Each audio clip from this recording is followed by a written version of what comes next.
I'm Dewayne Benton, and most of you may know me as a radio personality from Memphis, Tennessee.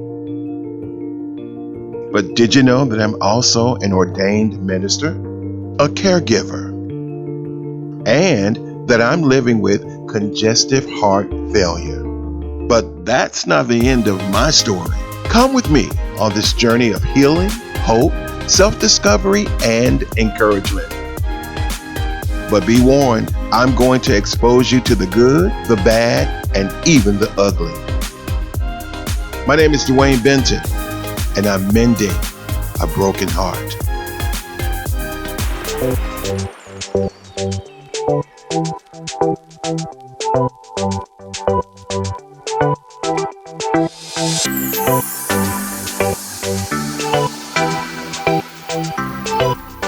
What's so amazing to me about you is that you've done something that the average person would never do.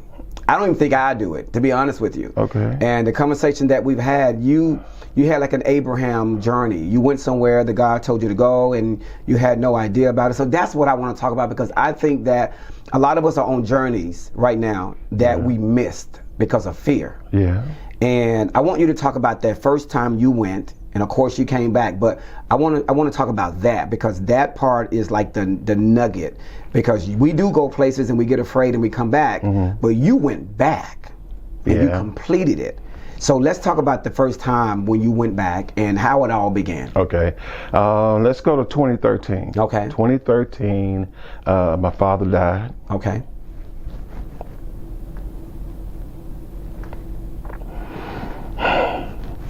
Out the gate already. Yeah. That's all right. It was a very difficult time for me. And I just said, God, I don't know what to do. Yeah. Where's my life going to be? And I heard him say, go to California. And I've been to California before. I didn't want to go back because I felt like it's going to be another failure. It's not going to work out. California is hard.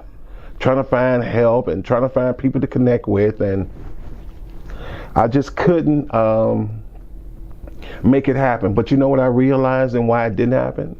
Because I didn't put God in front of it. Yeah. I'm honest enough to say that. I wanted to be an actor first time I went. God wouldn't open that door for me. Yeah. And he told me why. He said, don't you understand that becoming an actor means that they will give you roles that you are not suitable to portray? Yeah. Because you can say you love me, but they'll give you a role that says you don't love me. Right. And so you're putting this out in the world and it'll be there forever. Exactly. And he wouldn't let the doors open for me. Wow. I believe that if I pressed hard enough and tried my will, it would have happened. You would have got it done. If it was my will. Yeah. But I came home, tail tucked between my legs, tried it again, 13. My father died. I said, I'm going back, and we'll try this again. Yeah. I went, stayed a few months. Then the first thing I started doing was helping other people from Memphis who were in LA struggling. Okay. I started trying to just, I'm trying to be a good person. Oh, they're having a hard time. They're homeless. Let me take them in and we'll work together and we'll try to have our little thing together. All the things that I had planned to do, I never did. I went out there with a radio station, Hollywood Radio, Yes, I which remember that. still plays today. Yeah. Still airs today. And I just threw it to the side, started trying to do other things, worried about other people. Yeah. And so I called my mom and said, just not working out. Think I'm just going to come home. I wasn't there 6 months. Wow. Now, my job, I was in radio, had told me, listen, go for 6 months to California, see if it works for you. If it doesn't, come back. We'll hold your job. And I went home and I prayed, and I heard God say to me, do you trust the job more than you trust me? Wow. I said, no, God, no. I went back to my boss the next day and I told them, thank you for the opportunity, but I am not trusting God if I say, hold my job, and if it doesn't work out. How do you say that to God? Yeah. How do you say if it doesn't work out, I'll be back? Yeah. It wasn't 6 months before I came back. Wow. So hold on, stop right there. So you still could have had your old job. Yeah. If you would have told them to keep it for you. So you came back before 6 months. Yeah. And your job was gone. Yes. Yeah. And I kind of hid in the house for a couple months. Out of shame. Yes. Yeah. Absolutely. Because it was this big idea. Dwayne's going to California. Yeah. Dwayne's and all of that. So I came back, started back working again, getting back on my feet. Yeah. Then I got sick. They told me you had some kind of cardiac episode. I was at work on my new job and working, and I got so tired I couldn't breathe. I was just having a hard time taking a deep breath. And I'm like, what's wrong with me? I worked, and then all of a sudden they said, we need to go to the hospital. This is what I said to myself. I got up and drove myself to the hospital here in Memphis. Wow. Did this test. They kept me all weekend, did this cardiac test and treadmill test. And they said, well, you didn't have a heart attack, but what you have is a low ejection fraction. That means that muscle that pumps the blood through your body is supposed to be pumping like this. Mine was like barely pumping? Yeah. Wow. So he got me on all these medicine regimens and said, try this and we're going to see what this works. And here's what happens. If we can't get that muscle to become stronger within 90 days, I'm going to have to put a defibrillator in you. And I'm like, well, what is a defibrillator? Well, the defibrillator is what will actually save your life if your heart goes into an irregular heartbeat. And you will never survive without it. If you have an episode in the street, at home, wherever, the ambulance can't get to you fast enough. You will not survive. You will die? He said you will die.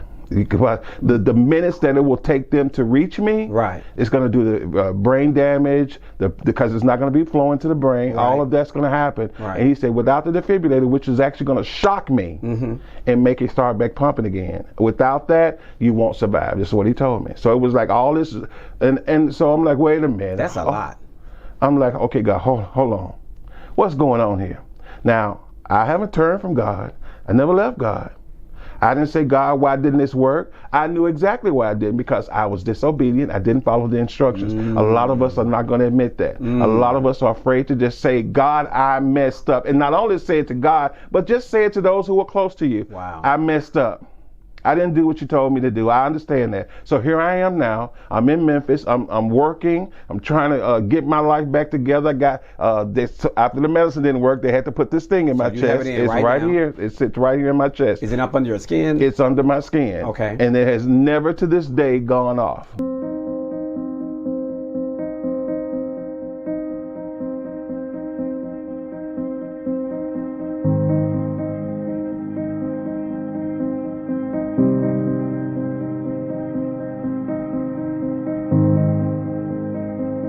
When the heart's natural pacemaker is not working properly, the heart may beat too fast, too slow, or irregularly. A doctor may implant a heart rhythm device like a pacemaker or defibrillator to restore the heart's natural rhythm. These devices are traditionally implanted in the upper chest beneath the collarbone and are about the size of a stopwatch. These battery-powered devices are connected to the heart with a lead, a thin, flexible wire that is traditionally inserted into a vein into a heart chamber. An internal defibrillator can sense when the heart is beating too fast, called tachycardia. In this case, the device will send small, painless electrical pulses to correct the heart rate. If the rapid heart rate continues, the defibrillator will deliver a necessary life-saving shock and restore the heart to a more normal rate.